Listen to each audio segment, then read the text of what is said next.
अब बहुत सारे लोग ऐसा कहते हैं कि आप काला पर्स मत रखिए, काला पर्स रखना बहुत खराब होता है। रखना चाहिए, किसको नहीं रखना चाहिए, कब नहीं रखना चाहिए।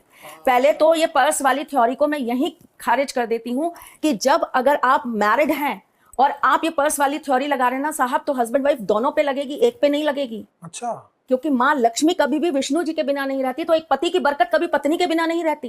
रखना चाहिए on terms and conditions. Thank you. Okay. मेरे पास बड़ा महंगा पर्स था और काले कलर को लेकर क्या कहा जाता है कि अभी काला कलर एक्चुअली बहुत सारे लोग शनि के साथ और राहु के साथ कंबाइन करते हैं, तो इसलिए बोलते हैं कि वो रहता है तो वो कहीं ना कहीं आपको नेगेटिव करता है, और पर्स रहेगा तो फिर वो नेगेटिव करेगा आपको। लेकिन आप मुझे एक बात बताइए, भाग्य ही शनि है, और जिसके पास भाग्य है उसके पास पैसा भी है। जो राहु प्रधान व्यक्ति है उसके पास सबसे ज्यादा पैसा है। अच्छा, जिसका राहु, आप राहु की इंडस्ट्री में काम कर रहे हैं ना, तो आपको पैसा कहाँ से आ रहा है?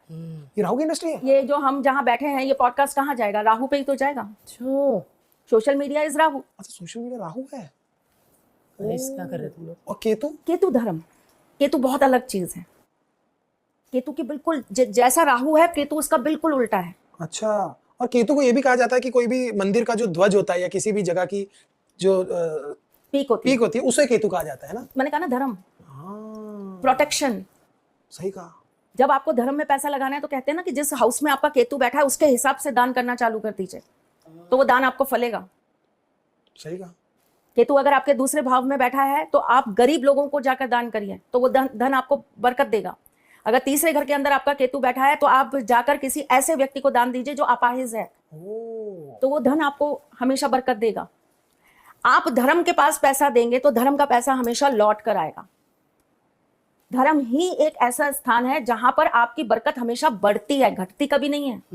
हम जितने मंत्र से उच्चारित करके अपने प्रभु को स्मरण करते हैं, उससे 4 गुना ज्यादा तो वो हमें आशीर्वाद दे जाते हैं।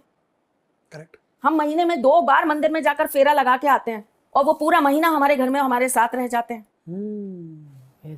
हम उनको भोग में उन्हीं की चीजें देकर आते हैं जो उन्होंने हमको दी है। ये तन भी उन्होंने दिया, ये मन भी उन्होंने दिया, ये धन भी उन्होंने दिया, हम तीनों ही उनको देकर आ रहे हैं, और फिर आकर बड़े खुश हो रहे हैं आज हमने बहुत कुछ दे दिया ईश्वर को। अरे जिसका था उससे क्या देकर आओगे? उन्होंने आपको दिया, एहसान उनका है, आपका नहीं है उन पे। सही कहा। तो हम धर्म के जब भी उस पर 1 रुपया भी लगाएंगे तो धर्म हमें रिटर्न करेगा ही करेगा। कब करेगा? फिर आप वो क्वेश्चन मार्क मत लगाइए।